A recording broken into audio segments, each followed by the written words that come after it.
ഞാൻ 2021 മുതൽ സഹകരണ ബാങ്കിൻ്റെ ജൂനിയർ ക്ലർക്ക് ക്യാഷ്യർ എക്സാമിന് വേണ്ടി പഠിക്കുകയായിരുന്നു. പല പ്രാവശ്യവും ഞാൻ എക്സാം അറ്റൻഡ് ചെയ്തു, എനിക്ക് കിട്ടിയില്ല.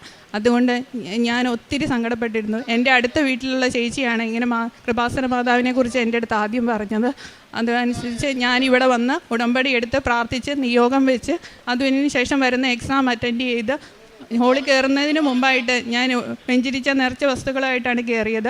എൻ്റെ ഹോൾ ടിക്കറ്റിലും ഞാൻ ഇരിക്കുന്ന സ്ഥലത്തും വെഞ്ചരിച്ച വിശുദ്ധ നേർച്ച വസ്തുക്കളിട്ട് ഞാൻ പ്രാർത്ഥിച്ച് എക്സാം അറ്റൻഡ് ചെയ്യായിരുന്നു.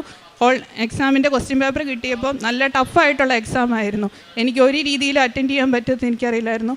ഞാൻ മാതാവിനെയും തിരുകുമാരനെയും വിളിച്ച് പ്രാർത്ഥിച്ചു, നിങ്ങൾ എനിക്ക് എക്സാം അറ്റൻഡ് ചെയ്ത് തരണം, അല്ലാതെ എനിക്ക് ഈ എക്സാം പാസ്സാകാൻ പറ്റില്ല.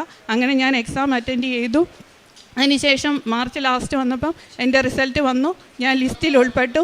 അതിനുശേഷം ഇൻ്റർവ്യൂ ഉണ്ടായിരുന്നു. ഇൻ്റർവ്യൂവിന് മുമ്പ് ഞാനിവിടെ വന്ന് അച്ഛൻ്റെ ബ്ലെസ്സിങ് വാങ്ങി ഇൻ്റർവ്യൂ അറ്റൻഡ് ചെയ്തു. ഫൈനൽ ലിസ്റ്റ് വന്ന് എനിക്ക് ലിസ്റ്റിൽ ഉൾപ്പെട്ടു. 2025 സെപ്റ്റംബർ 25 ഞാൻ ജോലിയിൽ പ്രവേശിച്ചു. അതിന് ജോലി കിട്ടിയതിന് ശേഷം എൻ്റെ ഫസ്റ്റ് സാലറിയിൽ നിന്ന് മാതാവിനൊരു ദശാംശം കൊടുത്ത് ഈ തിരുവാൾത്താരയിൽ നിന്ന് സാക്ഷ്യം പറയണമെന്ന് ഞാൻ ഒത്തിരി പ്രാർത്ഥിച്ചു. അതിൻ്റെ ഫലമായി എനിക്ക് ജോലി എന്നതിന് ജയിച്ചു.